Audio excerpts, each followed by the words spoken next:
कुरुक्षेत्र का मैदान अब पहले जैसा नहीं रहा था। वहां अब भी रथों की गूंज थी, पर अर्जुन का हृदय बदल चुका था। श्री कृष्ण की वाणी ने उसके भीतर की उलझनों को छेड़ दिया था, लेकिन अभी भी एक शंका बाकी थी। अर्जुन ने पूछा, हे केशव, आपने कहा कि आप सृष्टि के आरंभ से ही यह ज्ञान देते आए हैं, फिर भी आप तो अभी जन्मे हैं, यह कैसे संभव है? श्री कृष्ण मुस्कुराए, एक ऐसी मुस्कान जो केवल कोई ब्रह्म ज्ञानी दे सकता है। श्री कृष्ण ने कहा, हे पार्थ, जब जब धर्म की हानि होती है और अधर्म बढ़ता है, तब तब मैं स्वयं जन्म लेता हूं। मैं जन्म लेता हूं युगों युगों से, अपने भक्तों की रक्षा के लिए, अधर्म के विनाश के लिए और धर्म की पुनः स्थापना के लिए। अर्जुन का हृदय रोमांचित हो उठा। वो अब अपने समक्ष खड़े कृष्ण को केवल मित्र या सारथी नहीं देख रहा था, बल्कि ब्रह्म का साक्षात रूप देख रहा था। श्री कृष्ण ने कहा, जो मेरी इस दिव्य उत्पत्ति और कर्म को जान लेता है, वो इस जन्म मरण के बंधन से मुक्त हो जाता है। अर्जुन की आंखों में एक नई रोशनी थी। अब वो जान रहा था कि श्री कृष्ण केवल एक मनुष्य नहीं, बल्कि स्वयं ब्रह्म हैं, वे जो इस संसार को चलाते हैं और फिर उसी संसार में जन्म भी लेते हैं। हे अर्जुन, श्री कृष्ण बोले, ज्ञान ही वह अग्नि है जो सभी पापों को भस्म कर सकती है, लेकिन यह ज्ञान किसी को यूं ही नहीं मिलता।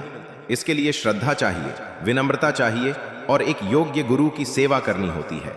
जाओ और ज्ञानी जनों के चरणों में बैठो, उनसे प्रश्न करो, विनम्रता से सेवा करो, वे तुम्हें आत्मा का ज्ञान देंगे। श्री कृष्ण ने स्पष्ट किया कि केवल कर्म करना ही पर्याप्त नहीं। जब वो कर्म ज्ञान से जुड़ जाए, तब वो मोक्ष का मार्ग बनता है। जो कर्म ज्ञान के प्रकाश में किया जाता है, वह जलता नहीं, वह बांधता नहीं।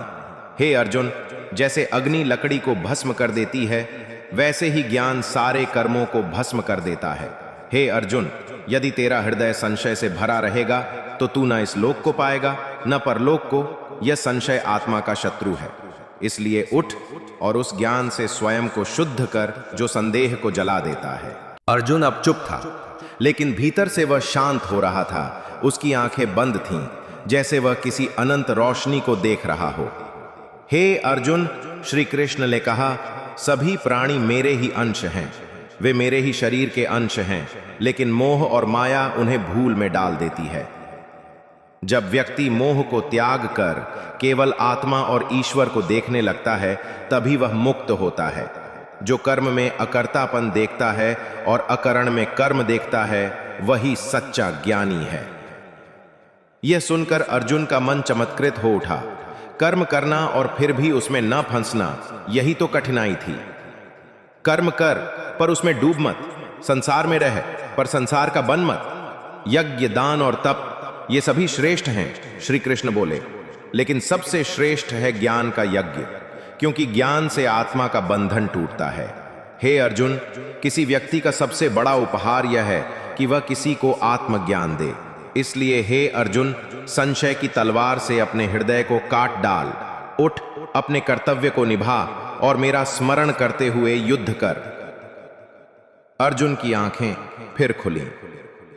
अब उनमें धुंध नहीं थी, केवल शांति थी। वह उठ खड़ा हुआ, गांडीव को उठाया और बोला, हे केशव, अब मेरा संशय दूर हो चुका है। मैं युद्ध करूंगा ज्ञान के साथ, धर्म के लिए और आपके स्मरण में। ज्ञान, कर्म, संन्यास, योग केवल एक अध्याय नहीं, जीवन का मर्म है। यह हमें बताता है कि जब कर्म ज्ञान से जुड़ता है, तब वह मुक्ति का द्वार बनता है। श्री कृष्ण इस अध्याय में केवल गुरु नहीं, बल्कि ब्रह्म स्वरूप बनकर प्रकट होते हैं, जो जन्म लेते हैं लेकिन जन्म से परे हैं, जो कर्म करते हैं लेकिन अकर्ता हैं, जो ज्ञान देते हैं और स्वयं ज्ञान स्वरूप हैं।